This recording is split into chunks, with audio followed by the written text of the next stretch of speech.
Kedelai, hati-hati. Jagung, hati-hati. Gula, hati-hati. Ini yang masih jutaan-jutaan. Jutaan ton. Bawang putih, beras. Saya ingin mengingatkan kita semuanya bahwa di tengah pandemi, sektor pertanian telah menyumbang yang tertinggi terhadap pertumbuhan ekonomi nasional yang dalam posisi mengalami perlambatan.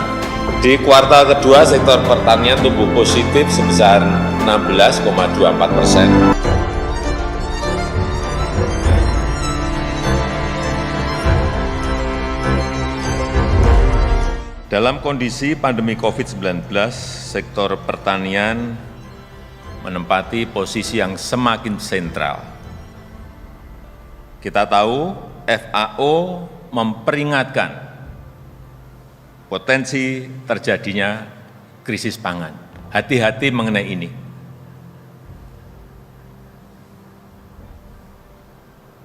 Hati-hati.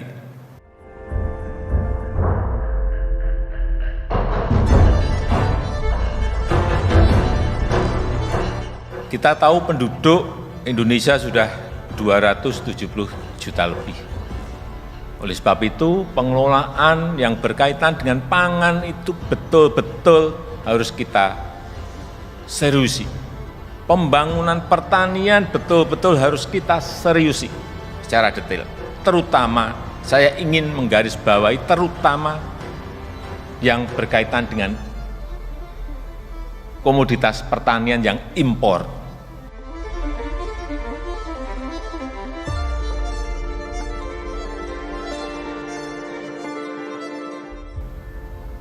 Kedelai, hati-hati. Jagung, hati-hati. Gula, hati-hati. Ini yang masih jutaan-jutaan. Jutaan ton. Bawang putih, beras. Meskipun ini sudah 2 tahun kita, hampir 2 tahun kita enggak impor beras. Ini saya mau lihat betul lapangannya, kondisinya seperti apa, apakah konsisten bisa kita lakukan untuk tahun-tahun mendatang. Tetapi yang tadi saya sampaikan, barang-barang ini harus diselesaikan. Urusan bawang putih, urusan gula, urusan jagung, urusan kedelai, dan komoditas yang lain yang masih impor.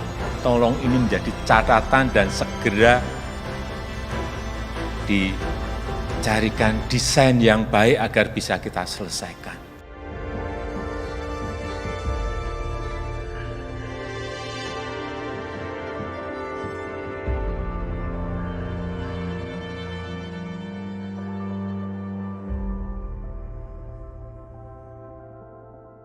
Menurut saya, tidak bisa kita melakukan hal-hal yang konvensional, yang rutinitas, monoton seperti yang kita lakukan bertahun-tahun.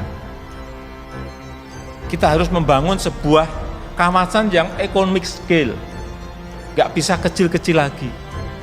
Oleh sebab itu kenapa saya dorong food estate ini harus diselesaikan.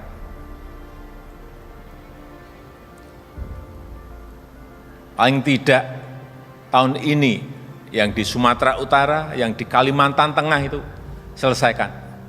Kita mau evaluasi problemnya apa, masalah lapangannya apa, teknologinya yang kurang apa, dan juga dengan cara-cara teknologi, bukan cara-cara konvensional di food estate ini, karena ini akan menjadi contoh.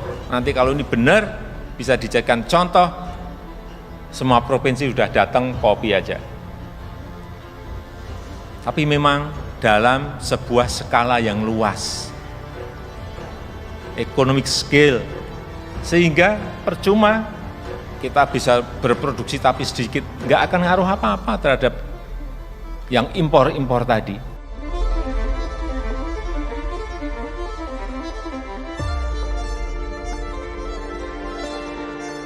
Karena problem dari dulu sampai sekarang, kenapa? Pertama, kedelai yang juga di Indonesia bisa tumbuh baik.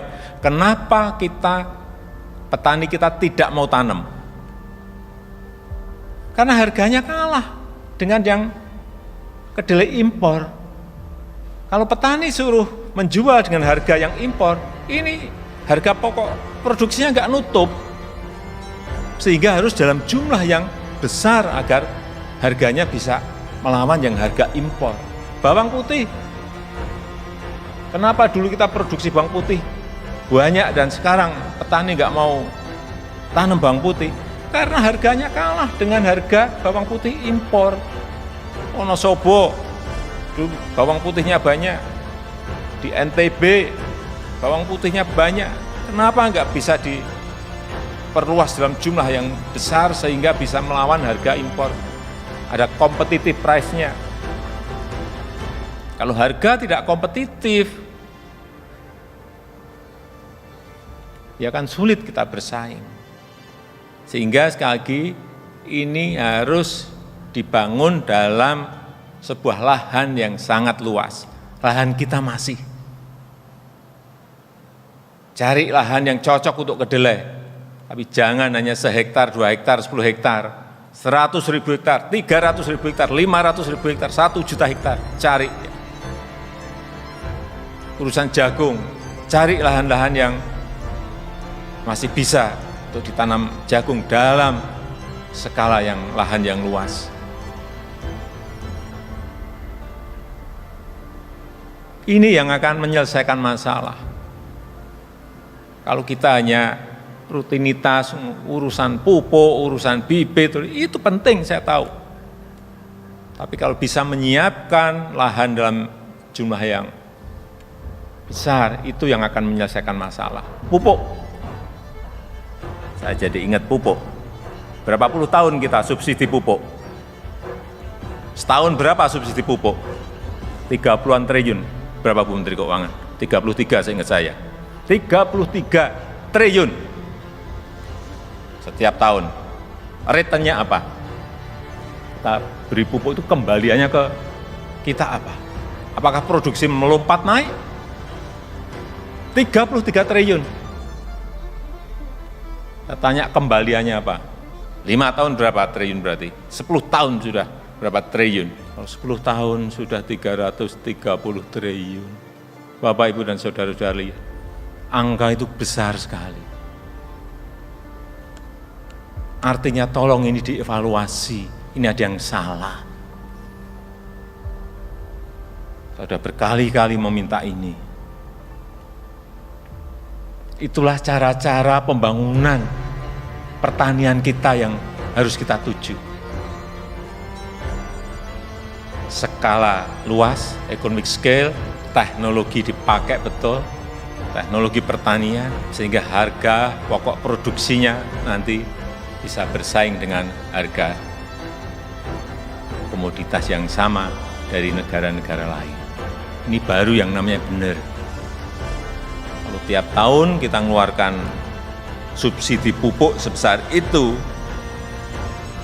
kemudian tidak ada lompatan di sisi produksinya, ada yang salah. Ada yang nggak benar di situ.